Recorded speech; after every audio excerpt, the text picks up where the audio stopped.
Okay, so ladies and gentlemen, please welcome our next speaker, Timo Kutashi, who is going to talk about a new topic you haven't heard about so far. I'm very glad that she has accepted our invitation. Please. So, good afternoon, ladies and gentlemen. So, today I'm going to introduce you to a new technology in medicine, which can complete the laser technology. This is based on gas discharge plasmas and is called plasma medicine. I'm not going to give you a comparison with the laser technology in medicine. I suppose you heard about that, and based on your knowledge you can get a picture where the gas discharge plasmas, the plasma medicine, can help the laser medicine in the laser technology in medicine. So this is the plasma medicine. And if you look back in history, we get surprised that actually gas discharges, plasmas, has been used for medical purposes already 100 years ago, and also in the 70s.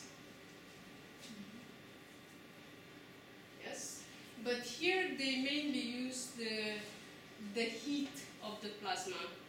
So these applications were based on thermal energy, on heat, like evaporating tissues or cutting the tissues based on heat. The new plasma technology we started to develop in the last 20 years, it's based on the other properties of the gas discharge plasmas, which is based mostly on particles which are present in the plasma, which I'm going to show you, and it's based mostly on chemistry. So it's biochemistry, which we will come up with. So what I'm going to talk to you, it will be presenting the gas discharge plasmas, what we are talking about. Then what are those things which the gas discharge plasmas can give you extra comparing to the lasers. I'm going to show you some of the areas where the gas discharge plasmas are already tested in medicine, and also our attempts to prove that the plasma has positive effect on the wound healing process. So the gas discharge plasmas are ionized gases. They are called the force matter. And based on the ionization degree, so the charge densities in the gas phase and the temperature we get there, we can get a large amount of type of plasmas. And they used to say that 90-something% of the matter is in the plasma state. So you see the solar core, the nebula, so astrophysical plasmas. Then we have the fusion plasmas. And what we are targeting on this graph is mostly shown by this neon sign. So the most basic laboratory plasma is the neon light, what we are using in illuminating our places. So the gas discharge plasmas, what we are talking about, are somewhere here characterized with the low ionization degree, so let's say 10 to -6. So gas discharge plasmas can be created at low pressure and atmospheric pressure. So low pressure we mean millibar, which means 10 to -3 of the atmospheric pressure. Here we can create plasmas in large volumes, but here we need vacuum pumps to pump down the pressure to millibar. And atmospheric pressure, here we see discharges at atmospheric pressure in contact with living tissues. So they are cold. So what does it mean, cold? So what we are useful in medicine is to be really cold, so we can touch, we are not burning ourselves. So this is low temperature plasmas. Non-equilibrium one. So these two things mean the same thing. Non-equilibrium means that the temperature of species in the plasma, it's not equal. We have neutral species and charged species. The neutral species gives the temperature of the gas temperature, The charged species will participate in different processes, so their energy are used for different things, for physical processes and not for heating. So in a non-equilibrium low temperature plasmas, we have low gas temperature, but we have electrons which are taking the energy what we are putting in our system. So they gain the energy, and when colliding with the background gas, they can ionize, excite or dissociate depending on the background gas. So if we have oxygen, or let's say air discharge, so we have the oxygen molecule. If we have the electrons who gain the energy, we will have oxygen ions, excited oxygen molecules, which can be metastable state, so they can carry energy, or they can radiate. So we can have radiation, so we see the light. Or we dissociate, so we have oxygen atoms, which are also chemically active radicals. Or we can have the excited oxygen atoms, which also radiate. So our plasma will be rich in ions, excited atoms, or excited molecules which radiate in a large spectrum, so it can be UV radiation, infrared radiation, depending on our gas, or chemically active species radicals, like we see here, the oxygen atoms. So what is the difference between the lasers and the plasmas? The lasers are characterized by electromagnetic field. The plasmas mostly electric field. They can be also have magnetic field, but in our application it's mostly electric field what is present. So the lasers have the photons. In the same situation, the plasmas also have the photons from the excited species, so they radiate. But we also have the charged species and the chemically active species, which participate in plasma chemistry and also will participate in the biochemistry when it's in contact with the living organism. So this is the extra which the plasmas can give comparing to the lasers. So what is the basis of the plasma medicine? Is the interaction of the plasma species. So the excited species, the UV radiation or whatever radiation is, but we are mostly concentrated on the UV radiation, the radicals with the prokaryotic and eukaryotic cells. This is the most basic thing, so interaction with the cells. And what can happen? The electrons, ions and photons, which carry energy, they can break the bonds, like destroying the DNA, which can help us, as we are going to see, in sterilization, or sputter the material, so you can sputter your tissue. We have reactive species. The most favorable are the oxygen and nitrogen species, so the ROS and RNS, like in biology. And this can participate in oxidative processes, can help in proliferation. So if we have oxygen and nitrogen species, we are going to have also the nitro oxides, which are helping in proliferation.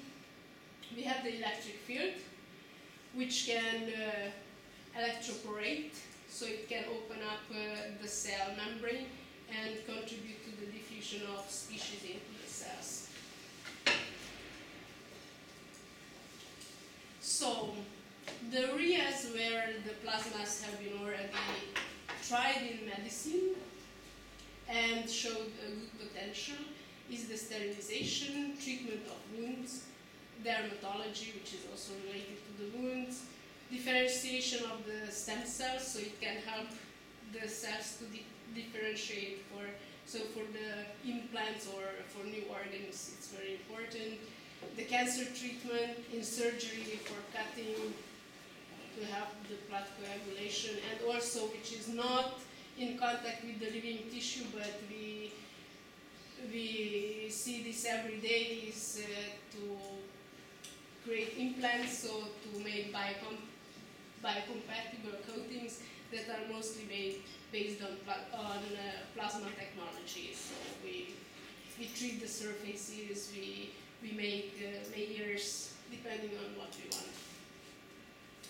So the sterilization can be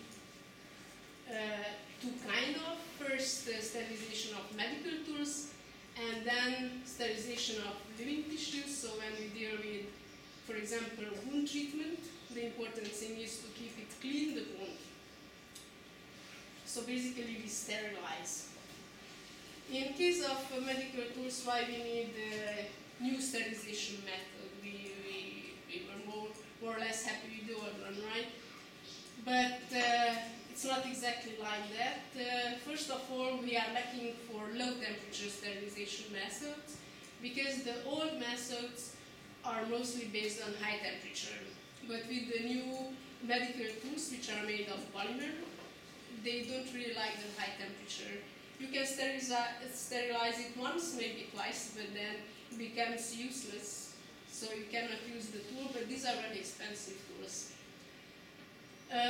Then some of the sterilization methods can also be harming because we use the ethylene oxide, then we dissociate it, and then we come up with radicals which are not very healthy. And also the old methods are not always very efficient with the more infectious agents. We are going to see them. Then the new sterilization method should, besides its low temperature, should be not damaging. So we can sterilize with gamma radiation at low temperature, but we again destroy our tool. So we cannot sterilize many times the same thing. And I guess the most important is that we should be more efficient than the old method, so we should target the most resistant agents. So the low temperature is given by the low temperature plasmas, because it's low temperature, and it's rich on active species, so radicals and UV radiation, which can participate in the sterilization process. So what do we target? First of all, bacteria and endospores, but basically this is the most easy thing to get rid of. The most resistant is the endospore, but the bacteria is pretty easy to get rid of. Then, if we go more up on the resistance scale, we have the pyrogens, which are substances which gives elevated body temperature. And these are polymerous nature substances. It's like lipopolysaccharides, and these are more resistant to heat and other effects. More resistant are the prions, which are misfolded proteins. So this gives a trouble in the medical practice because it's difficult to get rid of them. They are very resistant, and most of the clinical infections comes from the prions, as I know. So if we check the resistance scale, we see that the viruses and bacteria are the less resistant one, and then the prions are on the top, the most resistant ones, which are more difficult to get rid of. So if we think in a bacteria, to sterilize, what we can do is to destroy their DNA, and that can happen with the UV radiation which we get in the discharge. So if we destroy the DNA, that it cannot reproduce itself, so basically we destroy the bacteria. But how to get to the DNA, the radiation? We can help with sputtering the cell wall. And in this plasma we saw we have active radicals like the oxygen atoms or ions, which can open up the cell wall and let the UV radiation to cross. The cell walls are mostly some polymerous stuffs, and what can happen is that either we sputter physically with ions or chemical sputtering, which means that the ions will open some of these bones. Then you get a reaction, for example, with the oxygen atoms, and you get the volatile molecules. So basically you evaporate it. Here are some experiments when they were checking how the endospores behave. if we just target them with argon ions, even if they have high energy, we see on the electron microscope picture that basically nothing happens with the spore shell, so they are really intact. If we add oxygen molecules, you already see the destroying of the shell of the endospore. So it's a chemical sputtering. So it's the ion is opening up the bonding, and the oxygen atom it reacts with the empty bond, and it's more efficient. Of course, in this reaction, somehow you also need to dissociate with the oxygen molecule in this process. If you add already the oxygen atoms together with the oxygen molecules and ions, it's more efficient. So who's doing mostly the job is the oxygen atoms. The argon ions, it's helping to speed up the process. It's opening the bonds for the oxygen atoms to get in reaction with. So if you are thinking in medical tools, we need some big volume discharge where we can put our tools and we can sterilize it. This is a plasma-based reactor built by our colleagues in Montreal, and we call it an afterglow because what happens that we create the discharge with all the species, and then we use a gas flow which carries everything in a neutral volume. So here we don't have electric field. We just fill up this volume with the species coming from the discharge. Of course, these species, like the ions, have a lifetime, so they can recombine meanwhile. So with this distance and with the gas flow we use, we can play with the composition of the afterglow plasma we can get in the reactor. If we have nitrogen-oxygen discharge, we will have nitrogen atoms, oxygen atoms in the reactor. Up to a certain moment, we will have also a bit of ions. We will have metastable molecules, which also carry energy, so they can help in sputtering of the proteins. And due to the oxygen and nitrogen atoms, we have nitrogen-oxygen molecules, excited ones. We see that this is a yellow afterglow plasma. This is mostly for the NO2 molecules, this yellow light. Just to mention, there are already commercialized sterilization systems which are claimed to be plasma sterilizers. Although they don't really base on plasma, here the plasma is just used to dissociate the end product. So they put the ethylene oxide in, and before they open it up, they produce the plasma to dissociate all those gaseous species which are created during the sterilization. So this afterglow plasma sterilizer has been tested on bacteria, and I'm showing you already experiments where the samples were packed. So as we learned, the important thing is to sterilize things already packed.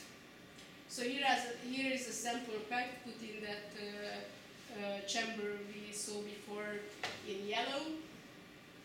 And using different packages, we see the decrease of number of survivors of bacteria as a function of exposure time, so how long they kept it in the sterilizer. And what we see that it really depends on the type of packaging we use. First of all, it depends on how porous the package is, so if the species can penetrate. If it's too porous, what we see that the plasma species can destroy our packaging. The most efficient is if we don't seal totally the package, the non-porous package, and then we let the plasma species to diffuse into the packaging. Now it's just the technological issue how we take out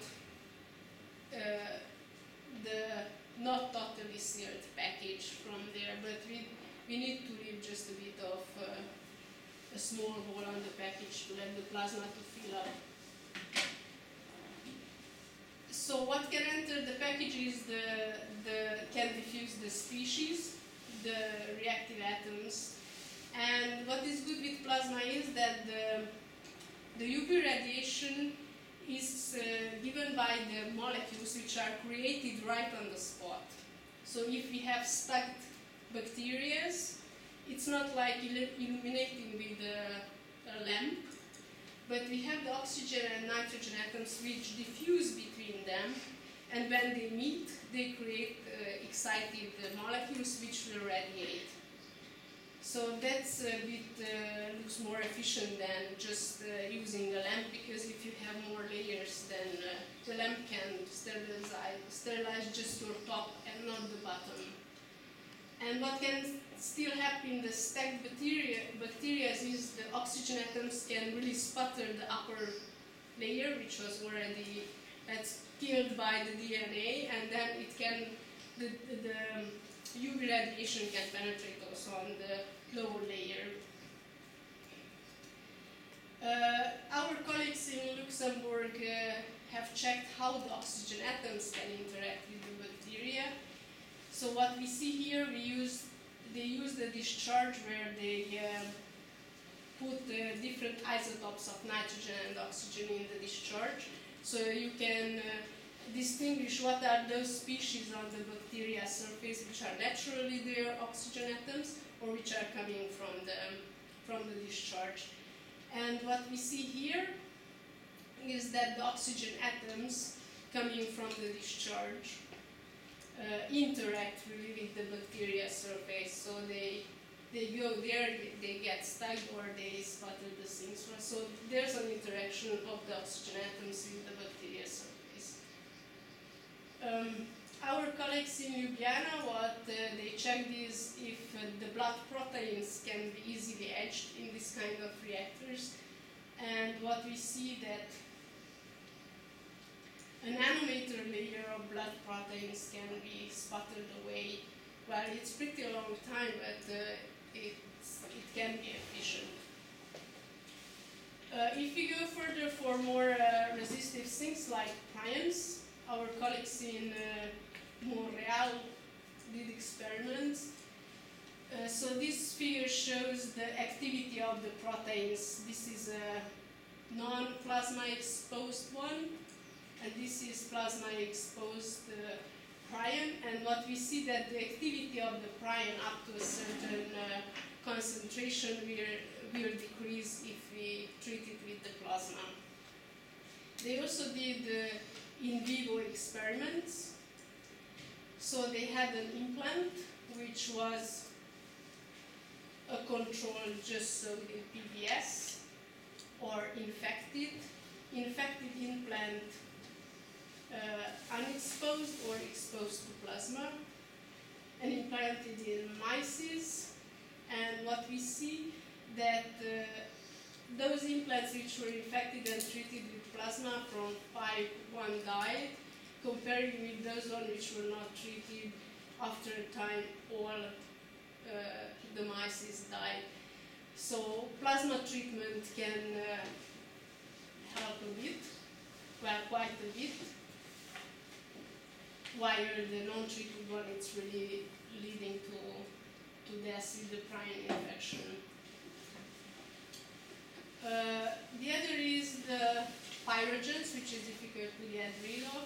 The pyrogens are like lipopolysaccharides, so they have a core and a lipid A. And what can happen, either you destroy it or you deactivate the lipid. And these Italian colleagues, what they tried is to try the depyrogenation in discharges which contained oxygen, hydrogen, argon, hydrogen. So this was not nitrogen, oxygen. And what they see that with the concentration of hydrogen, so you get more hydrogen atoms in the discharge which are also active, you see that the activity of the pyrogen decreases in both discharges. But if they check if it's really sputtering away or deactivation, what they see is that in oxygen-hydrogen mixture, they really sputter away, so it's the etching rate increases. So it's sputtering away the pyrogen. In the case of argon-hydrogen, you get the same layer, so you don't really sputter. So what happens here, it's mostly you deactivate the liquid A, which I don't know how it happens, but it's losing its activity. The colleagues from Montreal tried the same thing in nitrogen oxygen, and they also pegged the thing. And what happened is that if they did not peg, then the activity of plasma-treated pyrogens decreased, while the pegged ones no. So this can be correlated with the thing that the deactivation mostly happens with sputtering away. So if we pack it, the amount of species which can be active in sputtering, it's not entering enough in the packaging, so we cannot sputter away. So this can be a problem if we sterilize packaged things. And I worked a lot in these systems, but mostly on the physical parts, so it was design on the systems. And once I decided I want to try it, how it works, so I contacted some biologists and I asked what is interesting. And they said, well, the most interesting is to sterilize an endoscope. And an endoscope looks like this. They said, okay, we have tubes, somehow we can solve. Then they told me, okay, but you need to pack it first. So that's still a challenge, how to solve these issues. So you have small tubes where you need to carry inside all these reactive species, and it's even packed, everything. So this is still a challenge for the future if someone has a lot of time to dedicate to this. So sterilization can help a bit, but there are difficult issues to solve. But if we have flat things or just a bit hollowed one, not tubes, then it can help to get rid of more infectious things. If we start packing it, that can be less efficient, but there are possibilities and many technological problems still. So sterilization, this was the medical tool one. Then if we think in living tissues, the first thing which comes in mind is the hand sterilization. And here what we see. So to sterilize your hand, you already need to think in atmospheric pressure discharge, so no vacuum system. It needs to be the discharge in contact with your living organism. And this is already a prototype of a hand sterilizer. And here we have atmospheric gas discharge plasma. And this plasma is created on the surface, so we have electrodes embedded in ceramics, and you have the plasma floating on this plate. So you can put your hand, you will get in contact with some radicals and also the UV radiation coming from the discharge. Based on the same strategy, you can check the efficiency on bacteria cultures.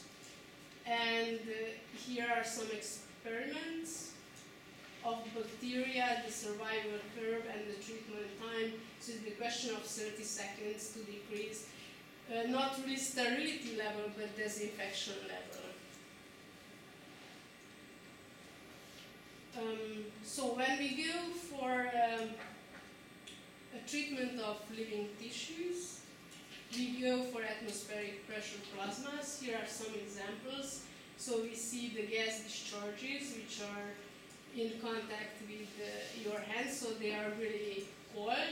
We call them jets, so they are discharges which are created somewhere inside, and it's a gas flow. It carries the species towards the sample, or there are discharges which are created between the electrode and the grounded electrode, can be even your finger. So the atmospheric pressure plasmas are started to be used for medical purposes, at least at experimental level in the around 95. And of course the first thing was to check the sterilization possibilities.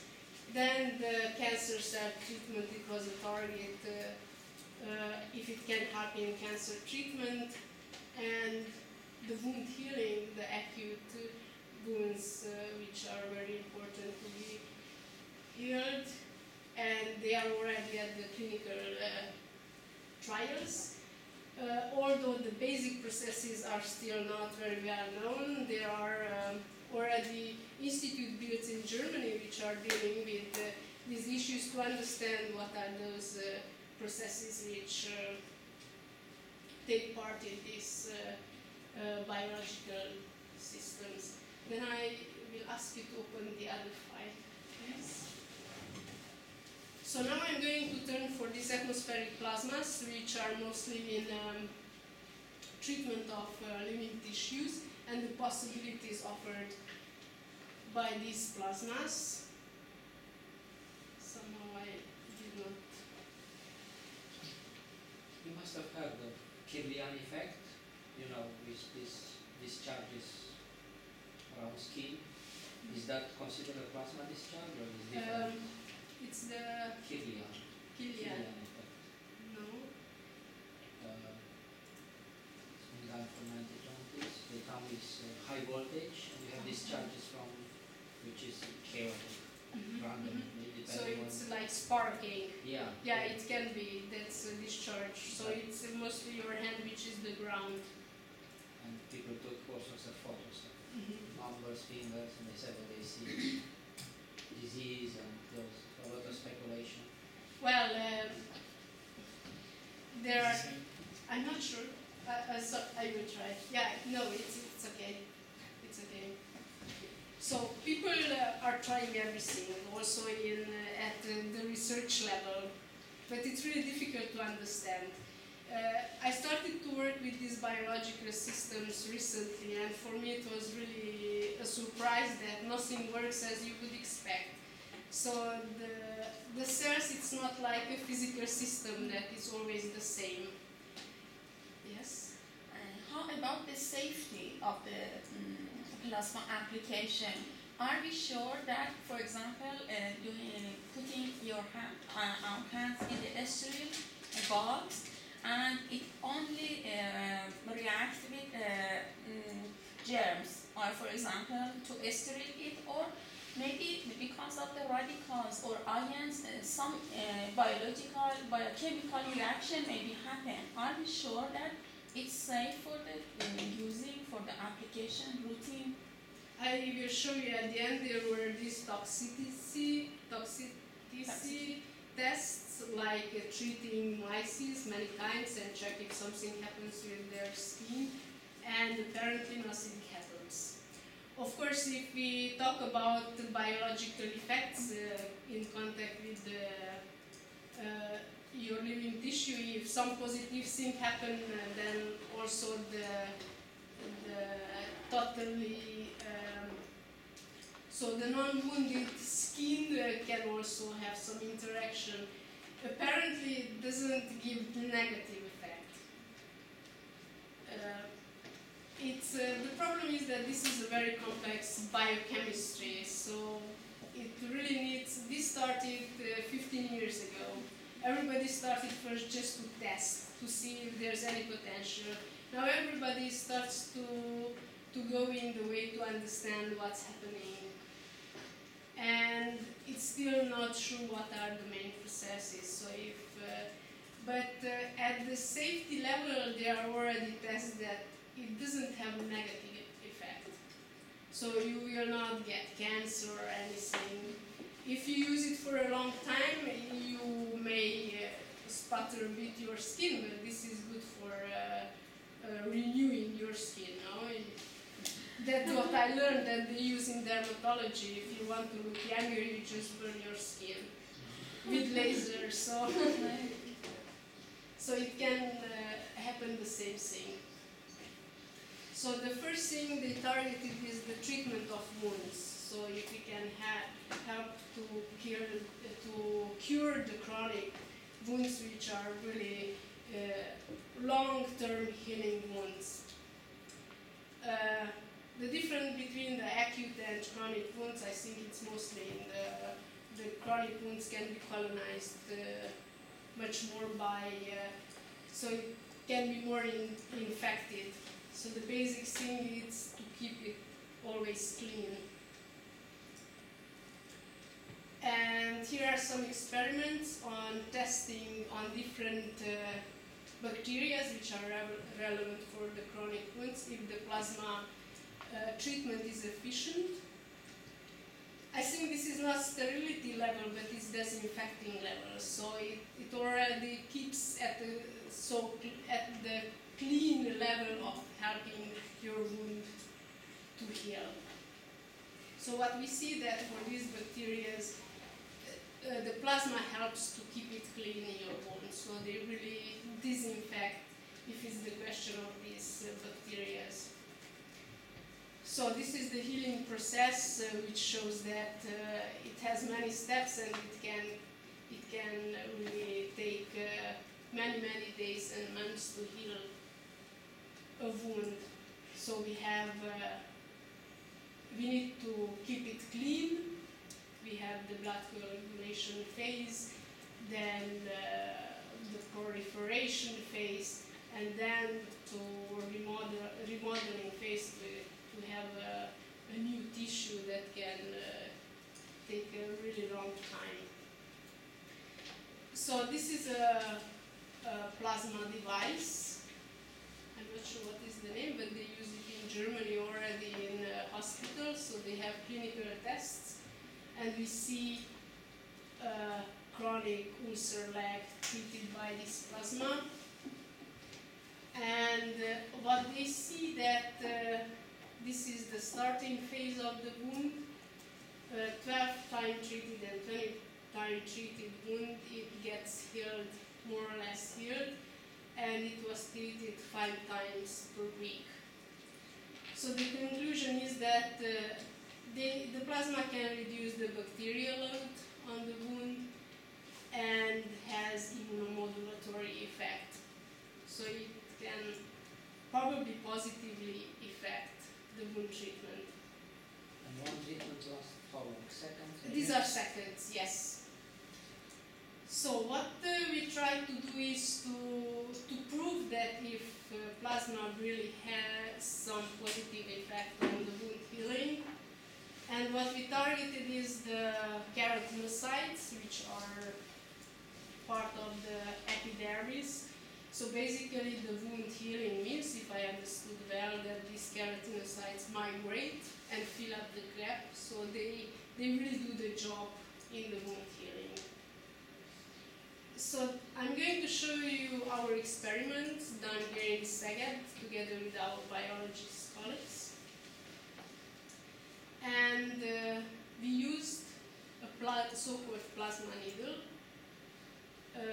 This is a discharge created in flowing helium gas. So this is the needle, and the discharge is between a sample, a grounded surface, and the needle. And all the discharge is created in helium. Of course, you have also the environment, because it's an atmospheric pressure discharge. So how this looked, this is the device, the plasma needle, and here you see the discharge. So these are already the cell experiments. This is a 24-well plate. So you see the discharge between your culture and the plasma needle, and you have the discharge.